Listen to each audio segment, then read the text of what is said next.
Hi hello, परत एकदा नवीन ब्लॉगमध्ये तुमच्या सगळ्यांचं खूप खूप स्वागत आहे. आजचा दिवस तुम्हाला सगळ्यांना खूप चांगला जावं हीच महाराजांच्या चरणी प्रार्थना. आणि हा व्हिडिओ येतो तुम्हाला कालचा म्हणजे रविवारचा संध्याकाळचा 7:30 8 वाजले असतील. धुळ्यामध्ये ना दिंडोरीवरून स्वामी समर्थ महाराजांच्या पादुका आलेल्या होत्या.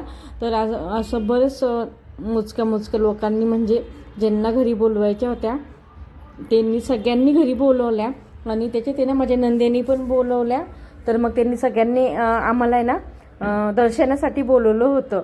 सगळ्यांना फोन मेसेजवर सांगितलं की या म्हणून दर्शनाला. तर मग मी आणि सिया पण गेली होती. मिस्टर आले होते पण त्यांना थोडंसं लेट झालं आणि मी सगळं डिटेलमध्ये काही शूट केलेलं नाही. मला जेवढं पॉसिबल झालं तेवढं मी शूट केलं. माझं स्वतःचं मला तर करताच येत नाही, शूट करता येत नाही त्याच्यामुळे. आणि बरंचसं मिस झालेलं आहे याच्यामध्ये.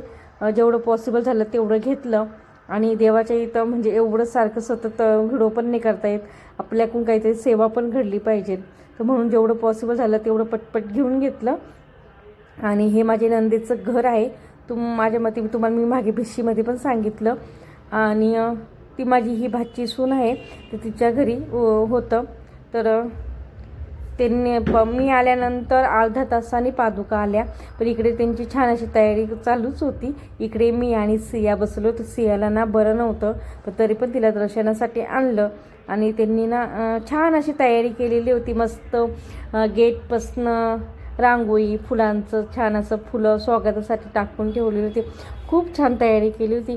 आणि आपल्या घरी देव येणार असल्यावर आपल्याला किती आनंद होतो ना. देवाचा छोटा असो किंवा मोठा कार्यक्रम असो, आपण खूप मनापासून करण्याचा प्रयत्न करतो. तर त्यांनी पण खूप छान आहे. बघा किती छान तिचा देव्हारा दिसतोय ना. आणि तिचा देव्हारा असाच असतो, तुम्ही कधी पण अचानक जा कसं जा असाच छान देव्हारा दिसतो तिचा. तर आज पण किती छान देव दिसत आहे ना. असं म्हणजे खूप प्रसन्न वाटतं तिच्या देव्हाऱ्याकडं बघितल्यावर.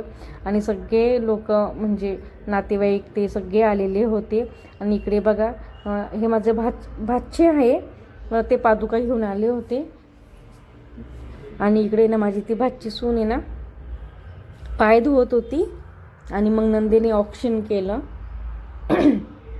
हे बघा या ननंदबाई आहे, त्या ऑक्शन करत होत्या. आणि त्या पादुका आल्या ना म्हणजे इतकं खूपच प्रसन्न वाटत, इतकं कसं एकदम असं छान वाटत, खूप छान वाटत होतं. आणि मग त्यांनी ऑक्शन करून घेतलं, पाय धुवून घेतले, छान पूजा करून घेतली पादुकांची ते भाच्यांची. आणि आम्ही सगळ्यांनी ना मग ते माझ्याकडून शूट नाही झालं.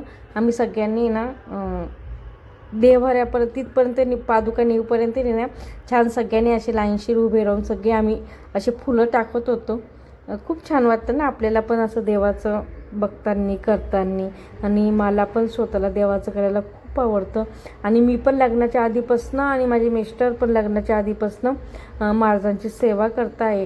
त्याच्यामुळे आम्ही ते सेवेमध्ये आम्हाला सेवा करायला खूप आवडते. आम्ही त्या सेवेमध्ये खूप गुंतून जातो आणि खूप आम्हाला मनापासून आम्ही करतो पण ते. तर तसेच हे पण आहे, हे पण करता. एवढंच आहे आमच्याकडून, म्हणजे असं मोठं काही होत नाही. आम्ही घरातल्या घरात का होईना करण्याचा प्रयत्न करतो. आमच्या चौघांमध्येच आम्ही ट्राय करतो. पण मला पण करायला खूप आवडतं महाराजांची सेवा. आणि माझे मिस्टर पण आहे, ते म्हणजे त्यांचा प्रत्येक आठवड्यात स्वामीचरित्र असतं.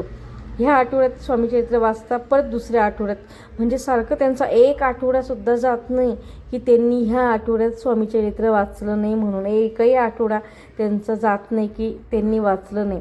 ते काय करतात 6-6 अध्यायाचं वाचता. कारण की कसं दुकान आणि हॉटेल म्हटलं की काय काय सगळंच बघावं लागतं, माल आणण्यापासून तर सगळं करण्यापर्यंत. तर त्याच्यामुळे मग ते एका आठवड्यात 3 दिवसाचं पारायण करतात. तर चला इकडे पूजा वगैरे सगळी झालेली होती.